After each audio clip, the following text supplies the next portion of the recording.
Növbəti sujetimiz cəmiyyətin ən həssas təbəqələrindən biri olan uşaqlarla bağlıdır. Uşaqların sağlam, təhlükəsiz, eləcə də hüquqlarına hörmət edilən mühitdə böyüməsi hər birimizin mənəvi borcudur.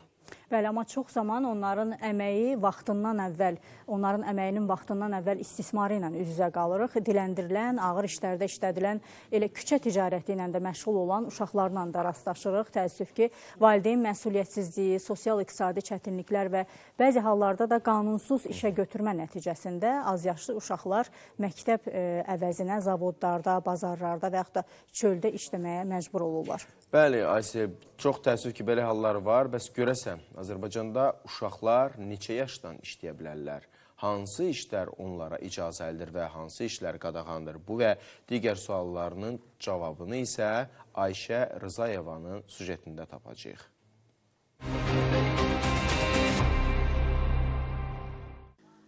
Bəzi gənclər əmək fəaliyyətinə çox erkən yaşda başlayırlar.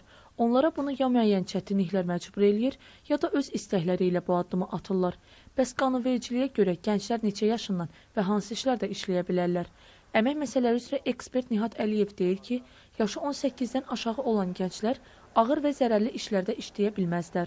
Yaşı 18-dən aşağı olan şəxslərin deməli, işlədən zaman mütləq şəkildə əmək məcəlləsinin müvafiq maddələrinə əsasən ağır və zərərli işlərdə, yeraltı tunellərdə, şaxtalarda, bununla yanaşı olaraq onun əxlaqi kamilliyinə mənfi təsir göstərən klublarda, barlarda, psixotrop maddələrin, narkotik vasitələrin daşınması, saxlanması və emalı ilə məşğul olan sahələr bu kimi sferalarda, yəni onların həyatına, sağlamlığına, mənəviyyatına mənfi amillər olan sahələrdə işləməsi qəti qadağandır.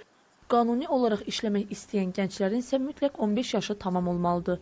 15 yaşından aşağı olanlarla əmək müqaviləsinin bağlanması qanunvericiliyə əsasən qadağandır. 15 yaşına çatmamış şəxslə əmək müqaviləsinin bağlanılması yol verilməzdir. 15 yaşı tamam olmuş şəxs əmək müqaviləsinin tərəfi ola bilər. 15 yaşdan 18 yaşa qədər şəxslə əmək müqaviləsi bağlanarkən onların valideynlərdən birinin, qəyyumların və yaxud da ki, qanunla onları əvəz edən şəxslərin razılığı ilə deyək ki, əmək müqaviləsi bağlanıla bilər. Ümumiyyətlə, bu kateqoriyadan olan şəxslər üçün 15-16 yaşa qədər, 15 yaşdan 16 yaşa qədər işçilər üçün həftə ərzində iş vaxtı 24 saatdan artıq ola bilməz. Həmçinin gündəlik iş vaxtının müddəti 4 saatdan artıq ola bilməz. 16 yaşdan 18 yaşa dək işçilər üçün həftə ərzində 36 saatdan artıq iş vaxtı müəyyən edilə bilməz. Bu qaydalar gənclərin iş həyatına erkən addım atmaları ilə bağlı əhəmiyyətli müdafiə tədbirləridir. Hər bir gəncin sağlam və təhlükəsiz şəraitdə çalışması, həmçinin onların təhsil və şəxsi inkişafları üçün uyğun mühitin yaradılması zəruridir.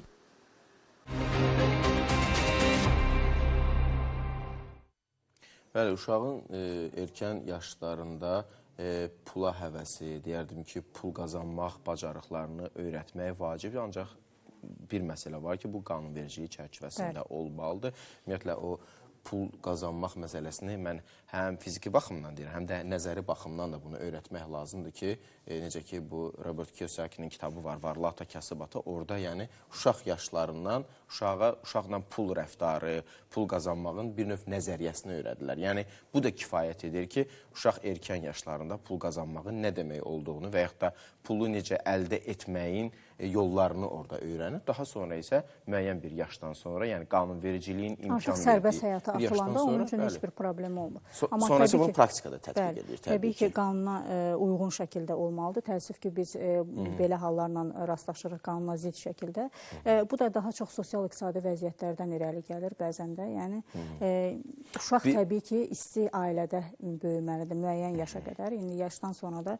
Bir məsələ var ki, Aysel, indi son vaxtlar sosial şəbəkələrdə bu daha çox dəb halını alıb, uşağından pul qazananlar da var təbii ki. Bu da bir hardasa bir incə bir həssas mövzudur. Məsələn, valideyn uşağını hansısa bir formada videolar çəkməklə və yaxud da canlı yayımlara çıxartmaqla pul qazanılır ki, burada da bir xüsusi bir məqam var. Bəlkə həmin uşaq tək pul qazanmaq tərəfini mən demirəm. Çünki uşağın da bir dövrü var. 5-6 yaşında təbii ki, bunu başa düşmür. Müəyyən 15 yaşından sonra bəlkə də uşaq özü artıq dərk edir ki, mən sosial şəbəkədə ümumiyyətlə görsənmək istəmirəm. Mənim atam və yaxud da anam niyə belə hərəkət edir? Bu da bir incə bir məqamdır. Onlar haqqında da bir hardasa mən deyərdim ki, çox ciddi məqamdır. Təbii ki, ölçü götürmək lazımdır, nəzarət etmək lazımdır.